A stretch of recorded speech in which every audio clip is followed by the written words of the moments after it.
Assalamualaikum warahmatullahi wabarakatuh. Mohon izin kepada Bapak Arahman Syafebri SIP MSI sebagai dosen pengampu mata kuliah Sistem Hukum.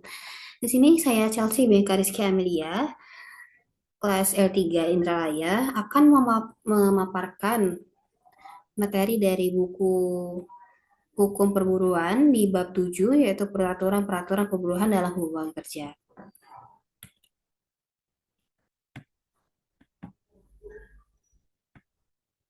Baiklah, hubungan kerja.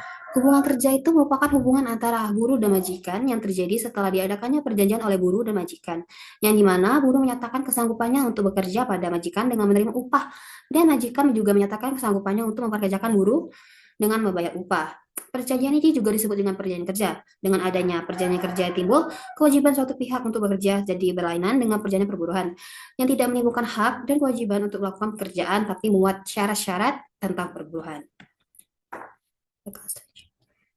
Selanjutnya itu dalam hubungan kerja menerbitkan peraturan-peraturan mengenai hak dan kewajiban buruh dan majikan meliputi yang pertama perjanjian kerja, yang kedua yaitu peraturan majikan, yang ketiga perjanjian perburuhan, dan yang keempat peraturan perundang-undangan. Yang pertama yaitu perjanjian kerja. Perjanjian kerja dapat dilakukan secara lisan sesuai pada pasal 51 UU nomor 13 2003 dengan surat pengangkatan yang ditandatangani oleh kedua belah pihak. Perjanjian yang harus diadakan secara tertulis seperti misalnya dimintakan oleh peraturan perburuan di perusahaan perkebunan yang memuat satu, macam pekerjaan. Dua, lamanya perjanjian itu berlaku. Ketiga, besarnya upah per bulan. Empat, lamanya waktu cuti dan besarnya upah selama cuti. Yang kelima, jika ada pembagian keuntungan. Keenam, cara pemberian uang pensiun. Tujuh, bentuk upah lainnya. Dan yang kedelapan, tempat kemana pada pasal 54 UU nomor 13 2003 sebagai perbandingan.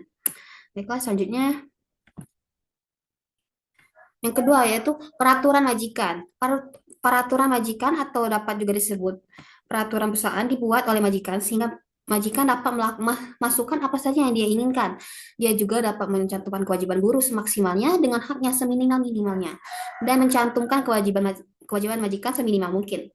Peraturan majikan itu memenuhi syarat yang harus dipenuhi yaitu pertama, disetujui secara tertulis oleh buruh. Yang kedua, atas nama majikan telah diberikan kepada buruh. Yang ketiga, bahwa atau atas nama majikan telah diserahkan kepada Departemen Perburuan dengan satu lembar lengkap peraturan majikan tersebut yang ditandatangan oleh majikan dan tersedia dibaca untuk umum. Dan yang keempat itu satu lembar lengkap peraturan majikan ini ditempelkan dan tetap berada di tempat yang mudah atau mudah dijumpai dan didatangi buruh sedapatnya dalam ruangan kerja hingga dapat dibaca dengan terang. Yang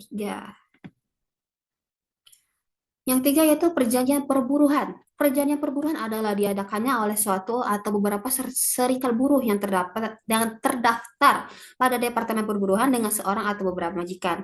Satu atau terdiri dari beberapa perkumpulan majikan yang berbadan hukum yang pada umumnya memenuhi syarat-syarat perburuhan yang harus diperhatikan dalam perjanjian kerja. Ada juga menurut Peraturan Menteri Tenaga Kerja, Transmigrasi dan Kooperasi nomor 2 Men 1978. Di perusahaan di mana telah dibentuk serikat buruh, pengusaha wajib melayani kehendak serikat buruh untuk mengadakan perundingan perjanjian perburuhan atas permintaan secara tulis dari serikat yang bersangkutan. Kemudian yang terakhir yaitu keempat, peraturan perundang-undangan. Azas yang melindungi buruh yang dikehendaki oleh penguasa dalam Kitab Undang-Undang Hukum Perdata, buku ketiga, bab 7A itu dilaksanakan dengan empat jalan yaitu pertama, diadakannya ketentuan-ketentuan yang sifatnya mengatur saja, yaitu memberikan aturan mengenai berbagai soal yang akan berlaku bila kedua belah selanjutnya. Dua, berhubung dengan itu, maka diadakannya ketentuan-ketentuan yang sifatnya memaksa yang tidak boleh dikesampingkan dan merugikan buruh. Selanjutnya yang ketiga, perlindungan yang sifatnya diantara mengatur dan memaksa adalah cara perlindungan yang menetapkan bahwa menyimpang dari ketentuan yang ada itu hanya diperbolehkan dengan perjanjian tertulis atau dalam peraturan majikan. Dan yang terakhir, yang keempat, perlindungan bagi pihak buruh yang lemah ekonominya terletak pada kekuasaan. Baik, itu saja yang dapat saya sampaikan pada hari ini. Mohon maaf atas salah kata yang segala macam. Terima kasih.